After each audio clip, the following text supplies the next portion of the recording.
Hello guys, so eto ang recipe ko ng beef and mushroom with a twist of potato.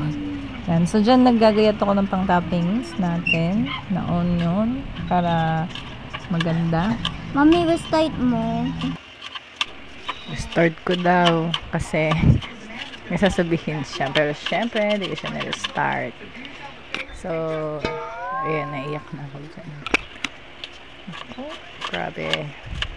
Ang mga paghihiwa ka talaga ng sibuyas. Naku, maiiyak ka talaga sa sobrang update nito Samantha. Ayan, pinuhin lang natin siya at umiyak ulit tayo.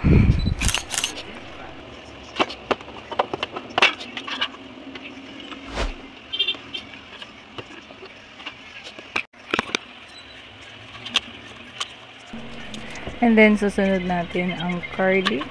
Dalawa lang po ang ginamit ko dyan. At medyo pinino ko lang ng konti. Next is mushrooms. So, yung nabili kong mushrooms is medyo maliliit. Kaya, yan, hirap na hirap ako sa paghihiwa. And, sorry sa aking knife. Meron siyang mancha. So, marinate natin siya sa toyo and pepper for 30 minutes.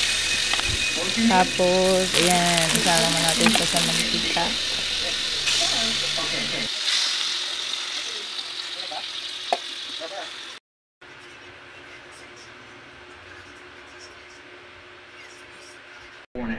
Hayaan lang natin kumulo hanggang ganyan maging kulay niya. Diba? Ang tagal. Pagbalik ko, ayan na, mantika naman nilagay ko. At pinatuyo ko pa siya. Sinilito-plito pa ng konti. Tapos, ginilid ko lang. Kaya, magigisa ako ng onion and garlic. Sasabay ko rin dyan ng mushroom. Sabay-sabay sila dyan, te. Halu-haluin lang din natin sila, ha.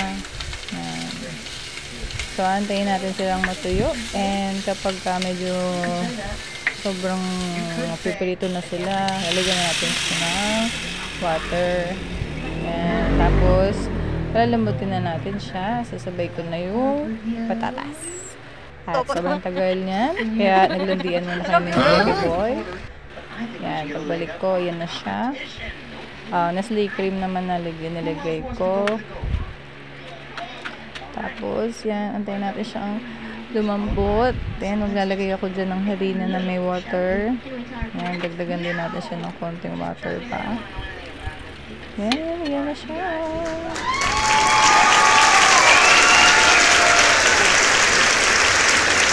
So, dito, tinatanggal ko yung mga bubbles kasi, yan, hindi yan kinakain talaga. Ew yan, ew, tanggalin.